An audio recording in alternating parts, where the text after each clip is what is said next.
Today on the Honor Roll podcast, we'll be talking to honor student Sophia Montejo, who recently had a class project published in a literary journal. Coming up next.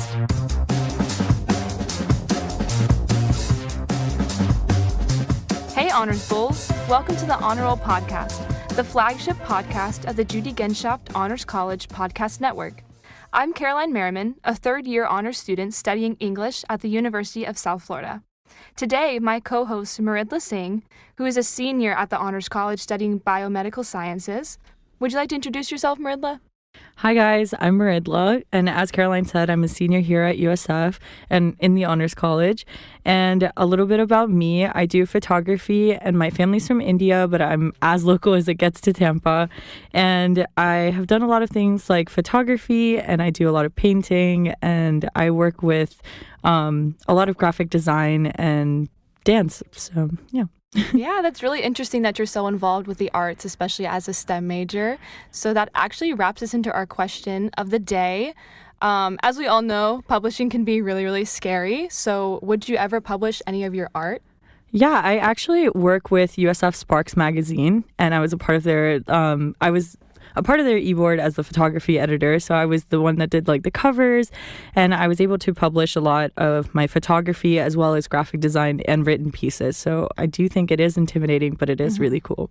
Yeah, I think it's a scary process, but at the same time, we have a lot of publications here at USF, just like Sparks and Thread Magazine, and so I think there's a lot of support for students who are looking to go into that process. What do you think you gained from the experience? I think having that kind of physical form of your work, being able to kind of hand it to your peers and be able to be like, hey, look at what I've done, and have other people kind of recognize you through that is really beneficial, both for your career goals, but also for you as a person to be like, yeah, I've done that, and have that validation from your peers. Well, our next guest, Sophia Montejo, can actually provide a lot of insight onto that process for all the students listening. As mentioned earlier, she's had a piece published in a literary journal called Glass Mountain, and it was actually a piece that she wrote here in a class at the Honors College. So we're looking forward to getting to hear all about how our students are getting to express themselves creatively through our Honors College programs.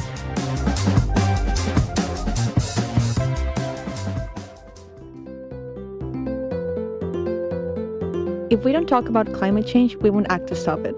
Join over 18 student environmental organizations and the Judy Genshaft Honors College for the 2024 Climate Teach-In. Part of the worldwide teaching on climate and justice, this year's Teach-In is a week-long celebration of climate education and action. Events will include discussions, art exhibits, research fairs, and fun-filled activities including the USF Community Gardens Farmers Market, healthy cooking demonstrations, and a climate 5K. Throughout the week, the USF community will come together to tackle large-scale environmental issues with sustainable and innovative solutions. Events will be hosted across the USF Tampa campus from April 1st to 7th. Check the Honors College webpage for more information. All right, I'm so excited to talk with our next guest, Sophia Montejo. She is a third-year honor student studying psychology and creative writing at USF's Tampa campus. She is also a talented creative writer whose short story Notions was recently published in Glass Mountain Literary Journal. Sophia, welcome to the podcast. Hi, thank you for having me. I'm happy to be here. Yeah, we're so glad to talk to you today. Would you like to introduce a little bit more about yourself? Okay, so as you said, I am a third-year psychology and English major here at USF. I have a lot of little hobbies, so I'm involved with a lot of clubs here. I'm the vice president of the photography club, as well as the president of the Undergrad Psychology Association. I'm in a research lab, as well as I'm the pianist for the honors choir. And I'm from Columbus, Ohio, which means it was a very big transition. Living here is very different from living in Ohio, so I think that's really important to who I am. I love Ohio. Do you like the weather change or no? I like the weather change during the winter. I will say I do enjoy Ohio fall a lot more. So when it's here and I don't see the leaves changing and I don't get to wear cute little sweaters and scarves, it kind of breaks my heart. But that happens around January, I get to wear my little scarf on the head outfits. 2 weeks of sweater weather? Yeah, the 2 weeks of sweater. I'm telling you though, it changes a person. It makes me very excited. All right, so to kind of get into our interview topic today, last spring you took a class called Writing Resistance with honors professor Dennis Montross, and your final project was a short story. And like we said earlier, you submitted it for publication and you were actually accepted, which is so amazing. Can you tell us a little bit of like what your story's about? Thank you. I've been describing my writing recently as focusing on topics of kind of love and change. I think this piece encompasses that really well. The story basically follows a married couple and traces back from their first meeting to their eventual separation, and it switches points of view and kind of hops around on the timeline with the both of them, so it gives some insight from them both over the years. That's so amazing. What inspired you to like choose that topic and to write the story? I'd say when I wrote the story, I was in a very transitional period of my life. I noticed a lot of the people around me were as well. What struck me the most was the fact that the people I had been spending all my time with were not people that I'd known for very long. So it got me thinking about how we'd had formative experiences before all of us had met, though at the same time we were still in a period where we were figuring ourselves out. So I think to grow and change and yet to have other people as constants in your life is a beautiful thing, no matter how long it lasts or how well or poorly it ends. So this story was sort of a tribute to that and a glimpse into how things turn out after you spend so long with someone. Wow. And with this story being so close to like a reflection of what you were going through and its topic almost being relational to the people that read it, how do you hope it affects the people who are actually, like reading the story? I think my story is a little La La Land-ish in that I would say it's like rather romantic, but it does not end well, if that makes sense. Things don't go well between the two characters that I've written. And it's kind of, but despite things not going well, I feel like there are hints of love laced throughout what I've written, if that makes sense. And I feel like that's my favorite thing about a good story is that even though the culmination of everything is not what you'd expected or not the ideal outcome, you can see the good parts in the middle. You can see the love that spans out in between. And I think that's sort of what I want people to gather from my story. And that's sort of something I've been learning for a really long time, is that it's not all black and white. That's not what life is. Like, not everything's all good or all bad. You can still see what good things come of even a bad ending. Yeah, that's really, really beautiful, actually. As a writer, and I'm sure, as a writer, you read a lot. Do you prefer, a happy ending, or do you prefer, as something that's more similar to your work, do you prefer, a more ambiguous ending or a sad ending? I love a good ambiguous ending. I really like when it's kind of up to the viewer to decide, because I like stories that kind of mold themselves around the viewer and let other people's perspectives kind of shape their interpretation of it, if that makes sense. I also like a good bad ending. I'll admit I have I'm not sure if I personally have ever written a quote unquote good happy ending in my stories. I got a lot of backlash in middle school, high school because I took a lot of writing classes in middle school and high school and just revisited it. I'll probably discuss that later. But I got a lot of backlash because my characters were always ending up in these horrible situations, and that's how the story would end. And I feel like I never really got to communicate that I wanted to express that there was still good there until I developed this most recent story. I would also say, though, to cut back to what I was talking about earlier, I like bad and ambiguous endings, but I feel like the older I get and the more I want the more I want a good ending for myself, and the more it's attainable to me, the more I see it more clearly in my future, the more I like good endings, if that makes sense. I used to, I still really do, not to go back to the topic of La La Land, I used to love that movie. I used to say it was my favorite movie. I used to tell everyone that I love, can I spoil it?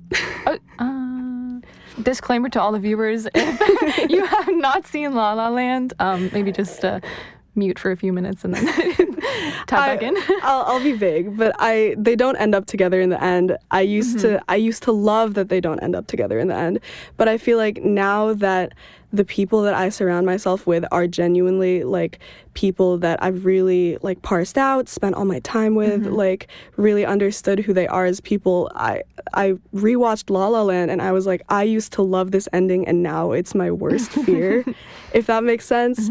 So maybe I'm a bigger fan of the good ending now than I was previously, I'd say.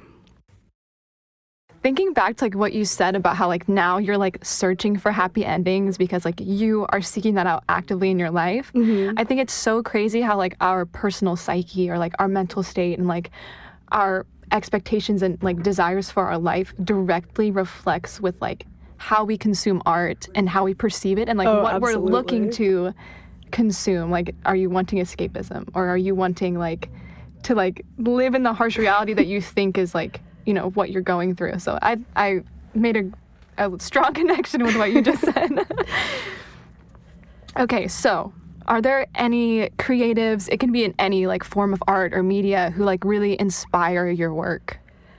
I'll admit I'm sort of a mixed bag with this sort of thing. Like, I'm very half and half. I love reading like very deep, like meaningful, intentional writers, movies. I've been a lot more into film recently than I thought I was.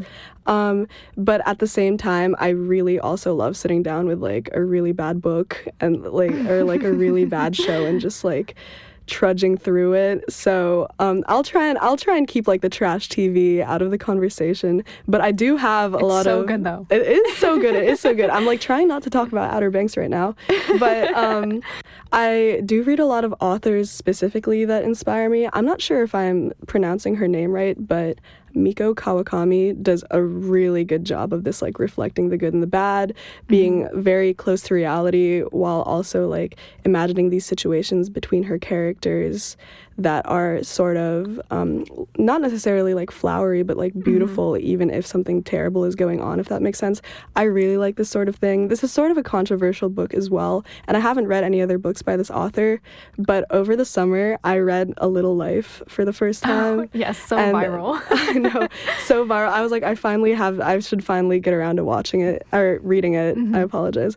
I should finally get around to reading it, but I read it, and I know a lot of like criticisms of the book are that like it's too tragic, like so much bad stuff happens to all of the characters, if that makes sense. But with that, I noticed like in between all of these bad things that happen to the characters, at its core, it's about 4 people who are friends and like spend their lives together and love each other. And I always tell people that when I talk about that book, because I understand why people dislike it. I really do. It's a very difficult read, but when I read it, that is what stood out to me most. Is she was very intentional with making sure that the reader knew that the characters still loved each other, and there was a lot of love written into the book. And when I read it, even though it was so like tragic and hard to read, I counted myself lucky to be able to read it and like relate to the love. I feel like that also connects to like what I want people to get out of my story. Like, I love reading descriptions of love where you're like, I totally understand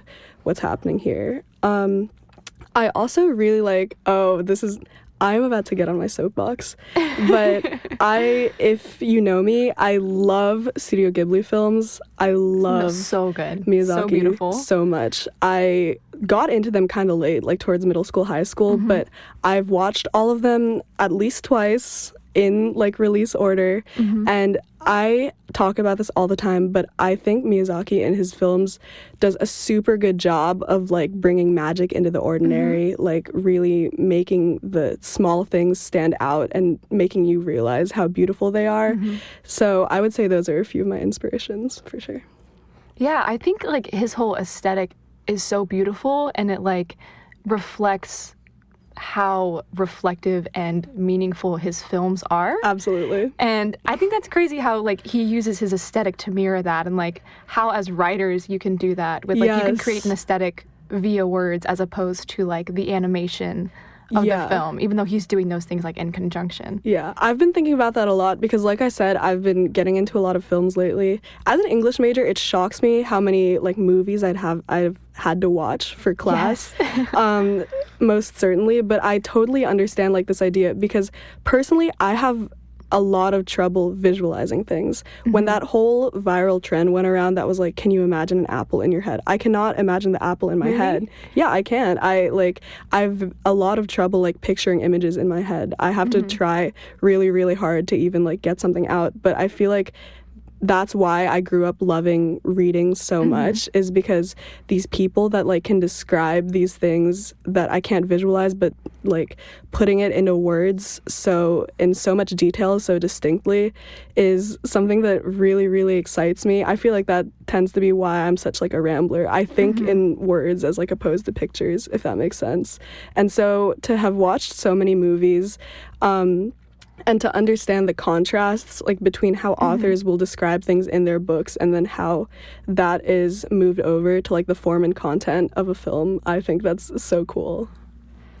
So talking kind of about like all the techniques and concepts that go into film, or they go into pieces of writing that you love to consume and to like experience, how did Professor Montross's class like affect how you employed techniques like in your own story? I will be the first to admit, when I took the class, I did not know that it was going to be a fiction writing class. I really love going into classes blind. Like, I don't look at Rate My Professor. I don't look at much of the descriptions. So this was certainly like self-imposed. But when we got there on the first day and he explained the concept of the class and the fact that it was going to be like we were going to write short stories, that was going to be our final thing, I was like blown away. I was genuinely so shocked. And this is because, like I said, growing up, I had really wanted to be an author. In middle school, I had written this short story, once again a love story with a tragic ending, actually, that had like gotten, it had reached some kind of like milestone in like a scholastic contest or something like that. And for a really long time, I thought I wanted to be an author. And then I sort of fell out of that as time goes on because I got so focused on like someone else's idea of success, if that makes sense. And so I feel like I spent the first year of college very out of touch with my creative side. I had not written in a very long time despite previously writing every day. And by the time I'd reached being in that class, it was just kind of something that I hadn't necessarily given up on, but something that I was really, at that point, out of touch with. So when he said it was a fiction writing class, like, I was shocked. I was like, I'm not sure if I can do that anymore, but I was also so excited to be able to tap back into it. I think he was a wonderful guidance. The way his class was set up, I loved the discussions. He really emphasized this idea of like writing like a madman first and then parsing out like the parts that you don't like and like editing it later on and just getting all of your thoughts and feelings onto the page. And like he would always talk about how that's what mattered the most, because then you could like just take out the parts you didn't want later on, if that makes sense. And I'm a little bit of a perfectionist, so I had never ever written like that before, but since he put so much emphasis on that, it really improved my writing, not only like for creative writing, but also when it came to like writing for my other classes, writing long papers. I'm working on like a thesis for psychology right now, and it really helped with this, like it really helped cut off my idea of needing to get it perfect the first try. And I think that is the best piece of advice I could probably give to any creative, because I feel like perfectionism really holds you back in that regard. Yeah, I totally agree. I also took his class. Really? Yeah, I did. Wasn't it amazing? I love him so much. He is such an amazing teacher. And a very caring professor. Oh, absolutely. I took it last fall, and I'm the same way. I think most creative people are this way of like, you get told a lot that like, there is no stability in creativity. I think we're often very much discouraged from pursuing creativity, and so then a lack of experience makes us assume like a lack of capability. And so being able to take his class and like other classes in the Honors College that inspired creativity, like I took narrative cartography with Dr. Salim, that's cool. which was actually the reason why I picked up my English major, was because I started writing poetry again was in the her reason class. I picked up my English major. Right, that's so crazy. Yeah. Like they're breaking down these walls to creativity and showing us that like you can pursue that, and you can also like you can do both. You can do STEM and you can be creative. Absolutely. Or you know, your education path can be more fluid than you think. But that class definitely changed the way that I approach writing. I would agree. It's just easier now. Like it broke down walls for me. I know, absolutely. It was a huge help. I really loved that class. Are you interested in graduate study, prestigious scholarships, studying abroad?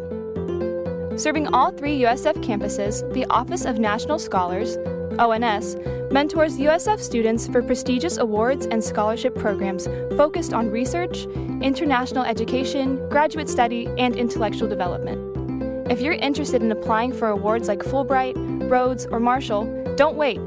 Meet with an ONS advisor to discover what's possible. You can visit the ONS website or drop by their office on the second floor of the Judy Genshaft Honors College building to learn more.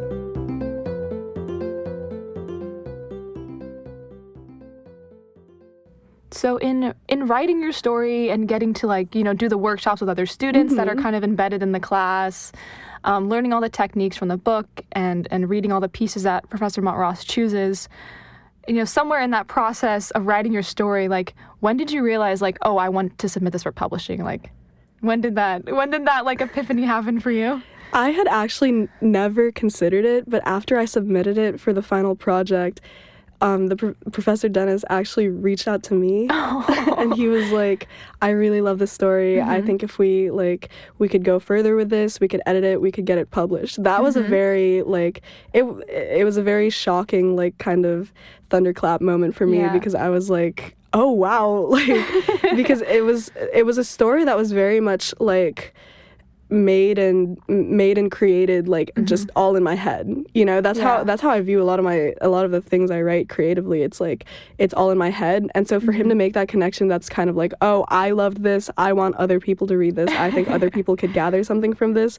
That is so validating and fulfilling, not just for someone who is putting out work, but for someone who puts so much of themselves into their work. It was just a lovely feeling. And so as soon as he said that and I thought about it a little harder, I was like, yes, of course I would love to get this published. That would be such a cool idea. Just the feeling of wanting other people to hear your ideas and what you think is something that I sort of struggle with a lot. I'm very much to myself about that. I keep my ideas to myself for the most part. So he was probably one of the first people who made me realize oh, maybe I should not be keeping my ideas to myself. Maybe I should be sharing all this love that I'm putting into my stories with other people. So it's very exciting. It's definitely a scary thing to do when you put so much into a story. Yes. To then put it out there and be okay, here, now judge my heart and soul that I put on this honestly, paper. No one I know has read the story. None of my boyfriend, my parents, my close friends, no one I know who honestly, all of these people inspired my story.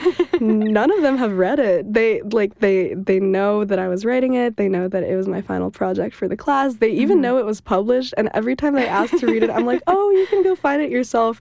Because the idea of random people reading it and understanding that part of me, that's fine. But the idea of people close to me, that's sort of the scary part. So maybe after this is when I'll get to see the reaction. That's very It gets real when your mom sees it. Yeah, it does get real when my mom sees it.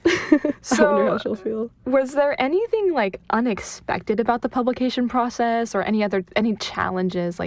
I guess a better thing to ask first would be to ask how did you begin the process?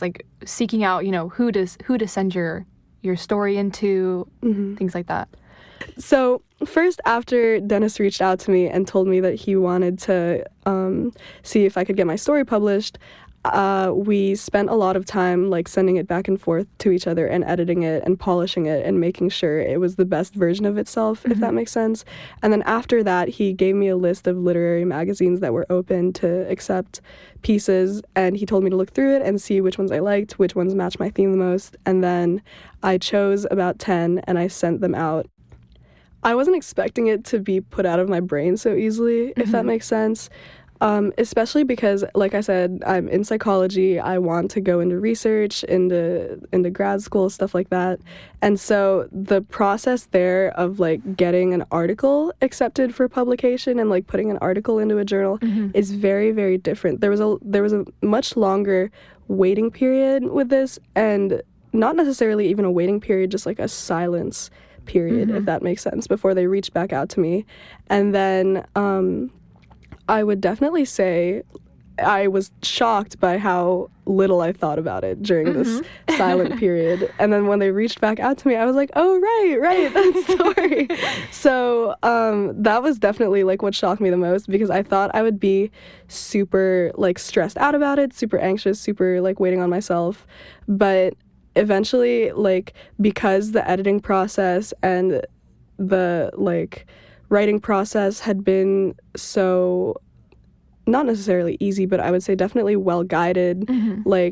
There was a lot less anxiety around whether or not it would get accepted, if that makes sense. So that was very exciting as well. I keep saying things are exciting, but I'm a very It is exciting. I'm a very excited person. Did you do anything to celebrate, like, once you got accepted? No, I didn't. Well, this was probably also in part out of the fear of the people I know reading the story, if that makes sense. I'm also the kind of person that, like, when something exciting happens to me, like, I don't go out and tell people. Like, I will just, like, let them figure it out on their own when it happens, if that makes sense. I told my parents. My parents were very excited about it, but they were all the way in Ohio, so it wasn't like we could go out to dinner or anything. And my friends kind of know, but I didn't do anything huge to celebrate. Is the big answer there? I mean, my friends and I feel like we're celebrating something all the time. So I really don't mind. But Are you working on any, like, other creative projects right now, or any other, like, pieces of writing? that is a very interesting question.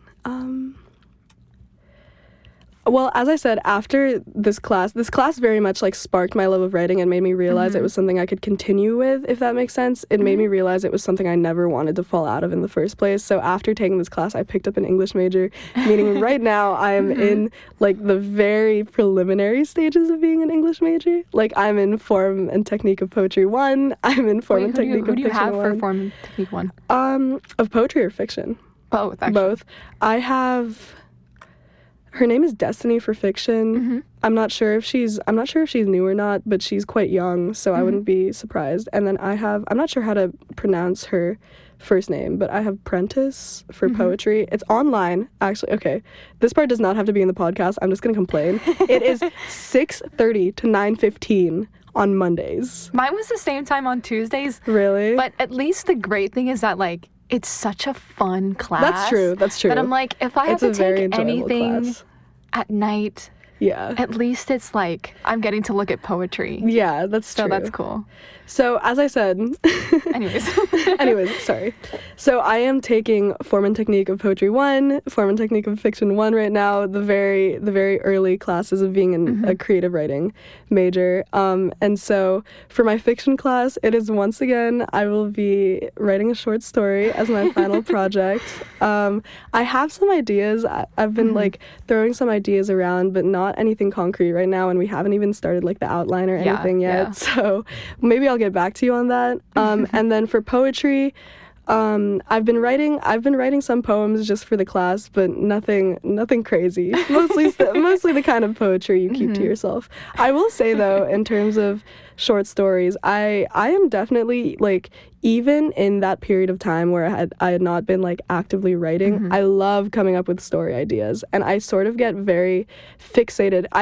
Maybe not necessarily story ideas, but I'm very into I would like a good character, and I will get like fixated on these characters in my head, and I'll put them in little situations. So my most recent, like, characters that I didn't make them up, but, like, the characters that have been floating around my brain recently, I've been really, really into that idea of a love story, actually, between Mother Nature and Father Time. I love that. So I write little, like, pieces about them here and there, but as I said, nothing too crazy. But like I said, I've been telling my friends, like, I'm so fixated on them that I promise you, like, every piece that I write for these poetry and fiction classes, like, they will be about Mother Nature and Father Time. I can see them so clearly. Like, it is a very exciting, for lack of a better word.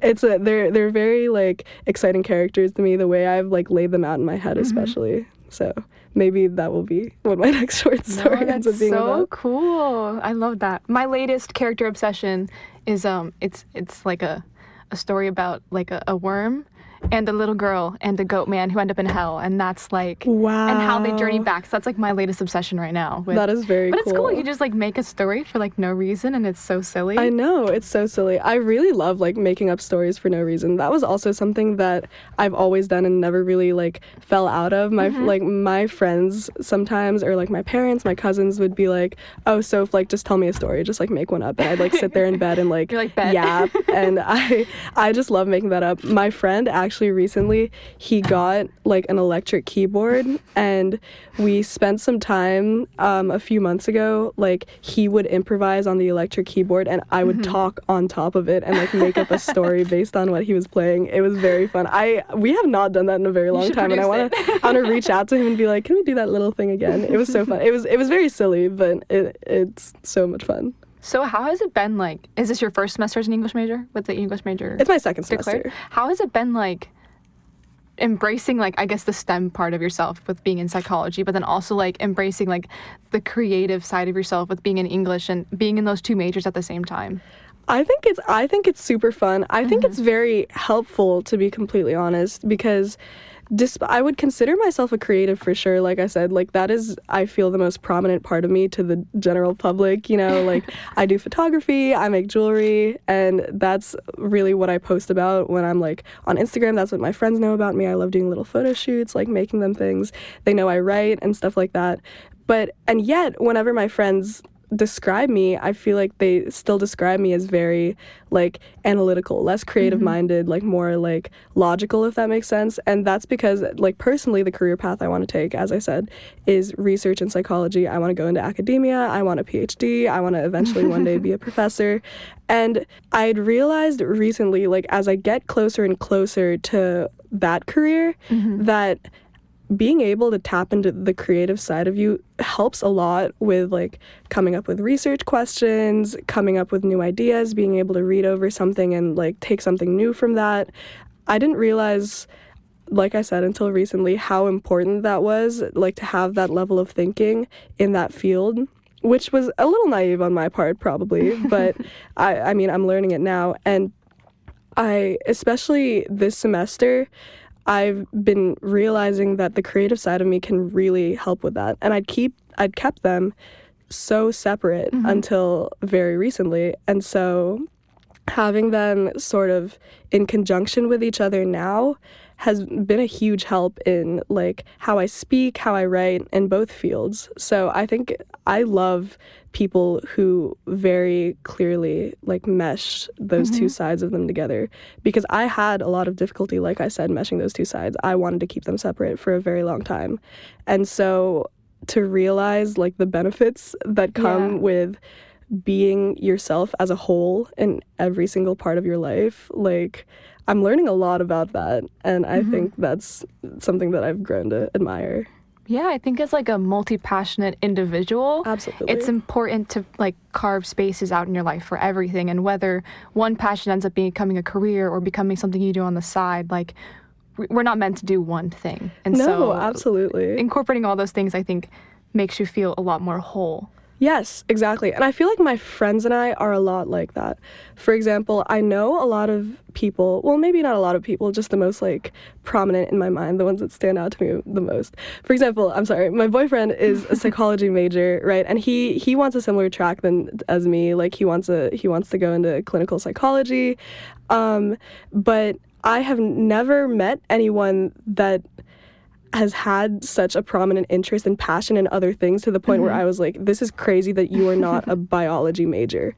I know the names of so many like plants and animals on campus because he will walk, like we'll go hiking, we'll walk somewhere and he knows the name of every plant and every animal. And I'm like, how do you know that? Like it is such like a very distinct passion of his. And we talk a lot about like mixing passions, how that ends up helping you in every regard. Like, and how as a whole, it just changes the way you think to be able to bring solutions and ideas from one field over to another. I think that's definitely something I admire in him, something I admire in all of my friends. All of my friends are very like multi-talented, multi-passionate. I don't think I know anyone who has just that one thing.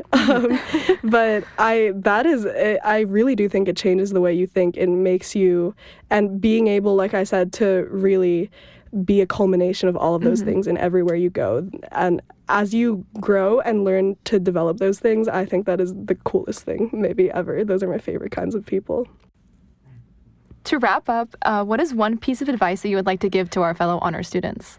That would definitely be my piece of advice to other honors students, is that even though it can be difficult to feel like you have time for everything, to be able to really bring together everything that you love, like there's always space even in if you're only doing one thing, to carry over solutions and lines of thinking and like interests and things you love. Like all of these things in some type of way are able to flow into each other, if that makes sense. And so I would definitely say not only like be more open to that exchange within yourself, but I would also say like reach out for opportunities to continue cultivating those interests, because I think that's a really important part of being in college is like, in what other setting are we going to be able to like go to photography club on a Wednesday and then wake up next day, come into lab, right after that, go play the piano. Like it's really there. It is a place where you can really cultivate all of your interests, maybe at the same time, like maybe at different time points. But I find a lot of value in that. And I feel like it's really easy to disregard your other interests and say that they're not necessarily useful, that there's no utility in them, but there's always utility in developing your interests and your passions and the things you love. There's always a way to carry that over into other things. I think those are the most intelligent, most eloquent, formulated people I know are people who are really developing that understanding of how everything carries over into each other, because it's the world, it's not all separate. And so being a not separate person is probably the greatest thing. Yeah, and USF is definitely the place where you can like pursue everything at one time. Absolutely. Because we have so many opportunities here. Yeah.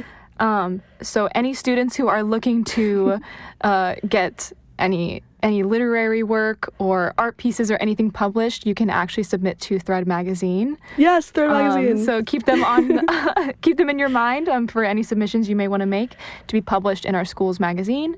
And thank you so much, Sophia, for joining us today. It's been such a pleasure getting to talk to you. And that's all the time we've got. Thank you for having me. I really enjoyed it. Thank you.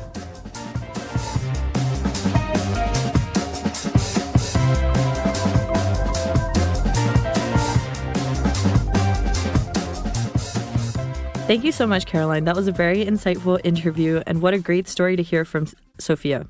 Yeah, it was really wonderful to get to hear about her experience with the publishing process. I don't think a lot of the students here are really familiar with how that plays out, so I think it'll inspire a lot of students to actually submit their work to publications. Yeah, and speaking of sharing all your work, we have 2 amazing opportunities for our honor students coming up. We have Off the Wall Art Festival and Climate Teach-In coming up April 1st to 5th. And you guys can get more information on that from the Honors Events website. And don't forget that we have the Honors Graduation Celebration Ceremony coming up Thursday, May 2nd. That will do it for this week's episode. The Honor Roll podcast is recorded in the Judy Genshaft Honors College at the University of South Florida Tampa campus. Production assistance is provided by honors student Abby Malloy and Professor Adam Davidson. Thank you all so much for listening. Please do not forget to rate and review our podcast. We appreciate your feedback. Tune in next time for more honors stories. Until next time, go Bulls!